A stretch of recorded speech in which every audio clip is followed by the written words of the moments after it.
Tier list des puissances dans One Piece, on continue cette fois-ci avec le tome 4, donc on a eu pas mal de nouveautés, notamment de nouveaux personnages qui se sont ajoutés, on a Sham, donc le chat maigre, et Butchi, le gros.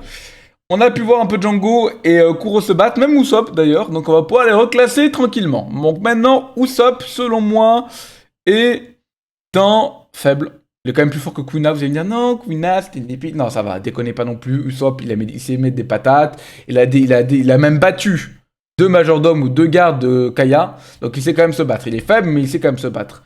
Ensuite, Sham, pour moi, est moyen.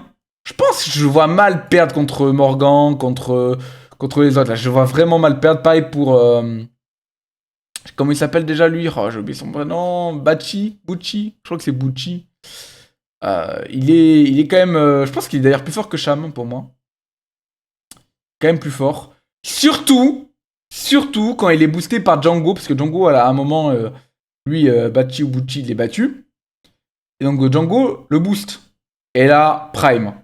Vous allez me dire ça compte pas, ça compte, je m'en fous, ça compte. Et là pour moi, il est moins fort que Zoro, mais il est puissant. D'accord, à ce moment-là, il est vraiment puissant, il éclate le sol. Genre, une fois, quoique pour moi, il est peut-être. Ah, je sais pas. À ce moment-là, tu vois, j'ai un doute. Je me serais peut-être plus fort que Zoro, mais dans le doute, on verra. Donc je le mets moins fort que Zoro. Ensuite, on a Kuro qui pour moi. Et. Tac, tac, tac, je le mettrai dans moyen. En fait, c'est pas un bon combattant. Après, il peut s'hypnotiser. Non, en vrai, il peut s'hypnotiser. Il peut s'hypnotiser. Donc il pourrait être plus fort même que... Non. Pour moi, il est moins fort que les chats. Pour moi, il est moins fort que les chats. Donc je le mettrai derrière, donc en moyen. Et Kuro... Kuro, il est trop rapide et puissant, les gars.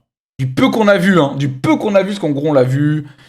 Les deux chats l'ont attaqué. Il est passé derrière. Comme ça, les griffes sous la gorge. Il avait l'air puissant, donc moi, je le mets en dessous de Baggy. Même, tu sais quoi, je le mets au-dessus de Baggy. Je le mets au-dessus de Baggy. À ce moment-là, je le mettrais même au-dessus de Luffy. Je sais que Luffy va le battre, je le sais. Mais à ce moment-là, mec, on l'a vu rapide, on l'a vu. Non, je le mets derrière Luffy quand même. Je le mets derrière Luffy parce que Luffy c'est le protagoniste. À ce moment-là, on l'a jamais vu se faire battre, donc voilà. Pour moi, la tier list, elle est comme ça actuellement. Je trouve qu'elle reflète bien les niveaux de puissance qu'on a actuels. Butchi, je sais plus. Il est vraiment sous-coté quand il est boosté par Django. Donc je le vois mal perdre contre Sham, contre tout le monde avant. Zoro peut-être, on va voir là au tome 5.